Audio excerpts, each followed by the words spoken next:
जे बर' होननाय मोनसे जाथि दं बेखौ दिनै बिथांमोननि बावसोमनायाव जों दिनै मिथिजादों। जेखि जाया मानो बिथांमोननि जेनाखि साननाय बिथांमोननि जेनाखि मावनो हास्थायनाय दिनै जोंनि बर'लेण्ड बिखायाव दावदाब गालांबाय। जेखि जाया मानो जोंनि हास्थायनाय जोंनि नाजानाय बिथांमोनखौ जेब्लायबो जों मान सनमान होयो आरो खुलुमो। जेखि जाया मानो जों दिनै बिथांमोननो जों दिनै जेबो होनो हाया। नाथाय बिनि अनगायै जों बयबो मिथिगौ जे मुलुगनाङै 27 तारिख जानुवारि 2020 मोनसे सुक्ति जानानै थांबाय। नाथाय बेयो मोजां जादों जायाखै बेखौ गासै रायजो राजा बिजिरगोन। बेखौ आं दिनै बुंनांगौनि खोथा गैया। थ' बेखौ जोंनि मुंख्लंफोरनि जेनाखि आत्मा बिथांमोनाव आं निमाहा बिनाय थाबाय। मोजां जादोंब्ला जाबाय, गाज्रि जादोंब्ला निमाहा होदो। मानोना जोंनि थांखिसिम जों सहैनो गोबां जुजिनांगौ आरो मेलेमनि दावहा दङ होननानै आं सानो।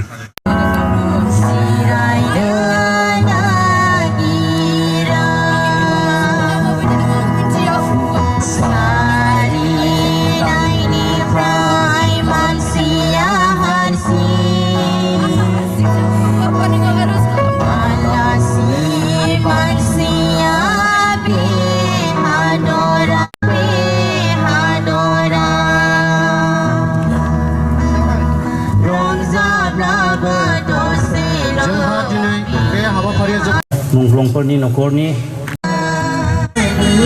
खावलायहरनाय थाबाय।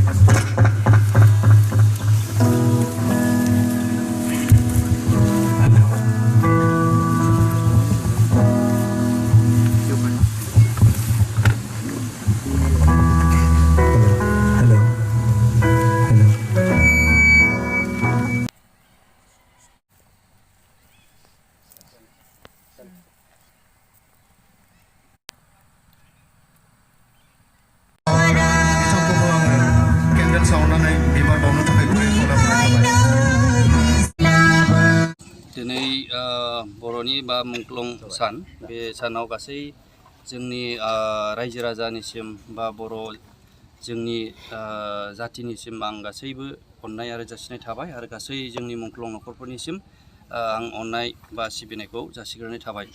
थ' दिनैनि दिना बर'नि थाखाय बर'फोरनि थाखाय मोनसे जारिमिनारि सान। जे बे जारिमिनारि सानखौ जों दिनै गोबां जायगायाव दाब दाब जायगायाव जों फालिदों। जेखि जाया मानो बयबो मिथिगौ जे एनडिएफबिआ डिसबेन्ड जाबाय।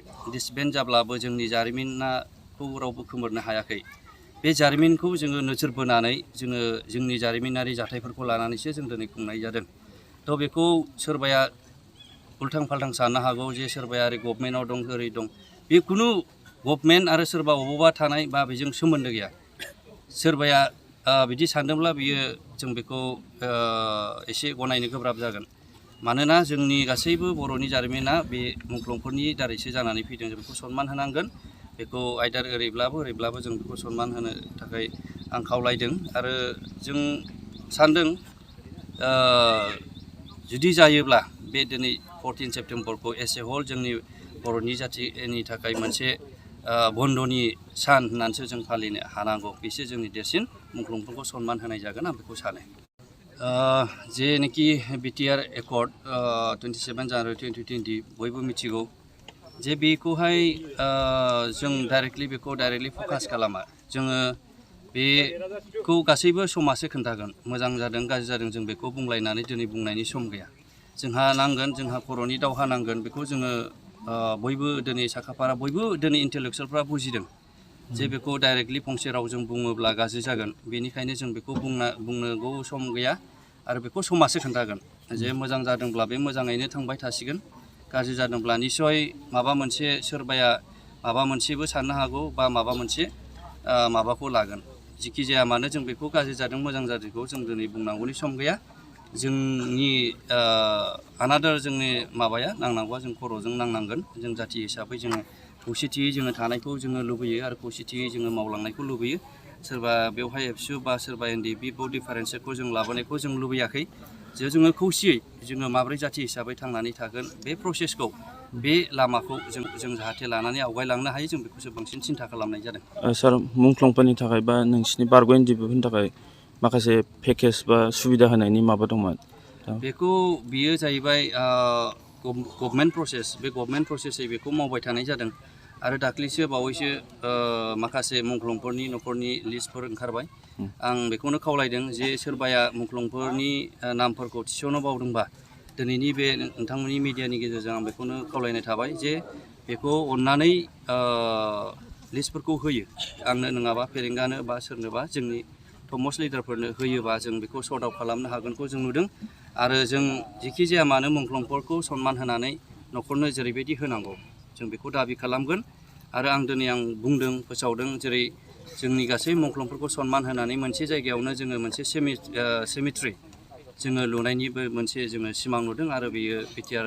एकर्डनि दारैबो बेखौ जागोन जों बेखौ मिजिंथिदों आरो जेखिनि दैदेनगिरिफोर दङ जोंनि दलाव थानाय निसय मदद खालामगोन आरो मदद खालामबोदों निसय बियो जाफुंगोन जों जेरावहाय मोनसे आखरजोंनो फरायनो हानाय बेबायदि जोङो मोनसे सुबिदाखौ जोङो खालामनानै लानांगोन बेयो मोनसे जोंनि थाखाय जोबोद रंजाथाव आरो बाख्नायथाव होननांगोन मानोना 1986नि 3 अक्ट'बराव BSF महरै दरं मदलाबारि खासिबारि गामियाव जोनोम मोननानै बिनिनो दिनैनि सानाव फार्स्ट मार्टियार्स बिबां बुरगोरा बिथाङा जिउ बावग्रोदोंमोन दा बिथांनि समनिफ्रायनो दिनैसिम दाखालि 2020नि 27 जानुवारिसिम जेसेबांनिखि बर' बे मार्टियार्सफोर जाबाय NDBनि आरो गासै गुबुन गुबुन जोंनि बर'निनो रायजो राजा बिथांमोनाबो NDBनि मुङाव गोबां बेबायदि थै आरो जिउ बावबाय दा जोङो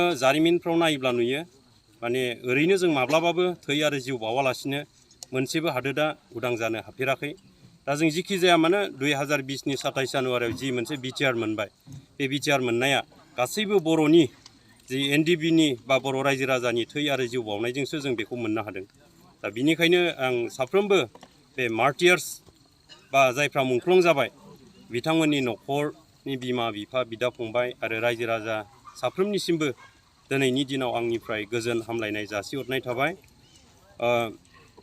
दिनै जायफ्रा थै आरो जिउ बावलांबाय बिथांमोननि बिनिमयाव जों जि मोनबाय बावैसो सिगाङाव जोङो जि बिथांमोननि मुङाव जों बिबार बावबाय आरो जों बेखौ कन्टिनिउ खालामलांबाय थानाया जोंनि थाखाय गोनां मानोना बिथांमोननि दारैसो जोङो जि बिटिआर एकर्ड जाबाय बेखौ जोङो मोननो हादों दा बिनिखायनो साफ्रोमनिसिमबो आरो गासै बर' रायजो राजा बिथांमोननिसिम आं थेंकिउ होयो आरो मोनसे खोथाखौ जोङो गनायनांगोन साफ्रोमबो थैनानै मुंख्लं सोदोब बे टाइटेलखौ मोननो हाया जायफ्रा जाथि हारिनि थाखाय थै आरो जिउ बावनानै थांबाय बिथांमोनखौसो जोङो मुंख्लं होननानै बुङो दा बेबायदि टाइटेलखौ मोननो हानायाबो जोंनि थाखाय जोबोद बाख्नायथाव आरो गोजोनथाव जोंहा दुखु दङ जों जेरैबायदि NDBआ जि थांखिखौ लानानै मुंख्लं जालांदोंमोन बेबायदि थांखिसिम जों सहैनो हायाखै जोङो जेरैबायदि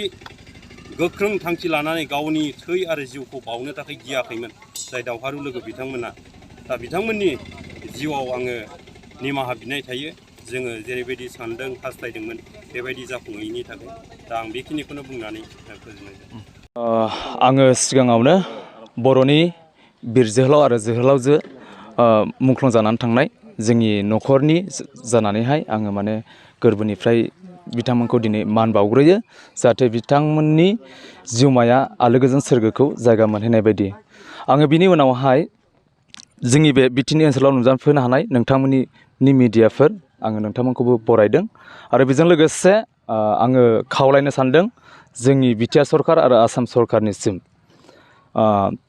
बेखौनो खावलायनो साननाया आंने जे बिटिआर एकर्डआव जेनाखि दफायाव होजाखानाय बायदि न'खरावहाय मुंख्लं न'खरफोरनि थाखाय 5 लाख मोनगोन होननानै डिक्लेयार होदोंमोन नाथाय बेसे गोथौ प्रसेसआव दं जों बेखौ दासिमबो मोनथिथ'वाखै बिनि थाखायनो जुदि बे प्रसेसा मोजांब्ला थाबैनो बे बोसोरनि गेजेरावहाय माने जोङो बे रांखौ मोनोब्ला मोजां मोनगौ आरो जोंनि गोरिब न'खरफ्रा बे रांजोंहाय गावनि थैनानै थांनाय फिसा एबा फंबाय एबा बिदाफोरनि थाखाय माने जोबोद गोग्गाथाव खामानि मावनो हागोन आरो ओमफ्राय नैथियाव आं बेखौ खावलायनो सानबावदों जेनाखि थैनानै थांनाय जे जायगायाव जोङो गोथै सहखौ फबदों बे जायगायावहाय एक्सट्रा पेकेज हिसाबैहाय मुंख्लं न'खरनि जानानै खावलायनो गोसो जादों माने खाम्फा बानायनो थाखाय हाखरखौ सिमेन्टफोरजों लुनानैहाय समायना जोङो खालामनो थाखाय बेखौ आङो नैथियाव खावलायदों। थामथियाव आङो खावलायनो गोसो जादों आसाम आरो जोंनि बिटिआर सरकारखौ। बेनो आंनि खावलायनाया मुंख्लं जानाय न'खरफोरनिफ्राय गोबां सुबुंफ्रा गोबां जोहोलाव आरो हिन्जावसा गथ'फ्रा गोरों गोरों बेक्तिफोर दङ। बेनि थाखायनो आङो बेखौनो बुंनो सानदों अन्नानैहाय न'खरनि सुबुंफोरनो बिना माने इन्टारभिउ गैयालासेनो माने साफा जायफोरनि न'खराव गोरों दं बेखौ सेलेक्ट खालामनानैहाय साख्रियाव थिसननानै होयोब्ला माने जोबोद जोंनि मुंख्लं जानाय न'खरनिफ्राय जोबोद रंजानायखौ जोङो मोनगोन। बेनि थाखायनो आङो जोंनि दानि रानिं सोलिबाय थानाय बिटिआर सरकार आरो आसाम सरकारखौहाय आंनि मुंख्लं न'खरनि जानानैहाय आङो खावलायनाय थाबाय। दा जोङो ससियेल मिडियानि दारैहाय जोङो नुदों दे माने जोंनि फंबायनियाथ' फार्स्ट लिस्टआव ओंखारदों। आंनि फंबायनि नामा जर्नेलिस्ट ओरैनो आफादावहाय जांख्ला नार्जारि 28 बेचनि बियो 2006आवहाय आफादनि खामानि मावजेननानैहाय हरखाबै नै थांनाय दा 6 बोसोराव रानिं होबाय। बियो 6 बोसोराव हाबबाय आरो जानुवारि सफैब्ला 2015नि जानुवारि 27 थारिख जे दिनाव बिटिआर एकर्ड जादोंमोन बे दिन एखे थारिखआवहायनो माने आंनि फंबाया आफादनि खामानि मावनानैहाय बर' हारिनि खामानि मावनानैहाय बे 2015नि 27 जानुवारि माबायावहाय रुंसारि जादों। दा बिनि थाखायनो आंबो ससियेल मिडियानि दारै जेनाखि हगारनानै होदोंमोन जायफ्रानाखि थालांनाय सोरहाबाफोर दंबावोब्ला जों बेखौ लकेलिटि हिसाबैहाय जोङो खबर लालायनानै जोङो मबाइलफोरनि गेजेरजोंहाय जेनाखि लिस्ट फोसावदोंना जों बेखौ नायलायनानैहाय एसे माबा कालेक्ट खालामलायनाय जादों। जायफोरहा दङ बिसोरहाथ' नांखाया होननानैहाय बुंबाय। बिनि थाखायनो आङो खावलायबाय माने जाहाथे जोङो बे रांखौ थाबैनो मोननो हायो बे बोसोरनि गेजेरावनो बेखौ आङो सरकारनिसिम जोंनि बिटिआर सरकारनिसिम खावलायनाय थाबाय।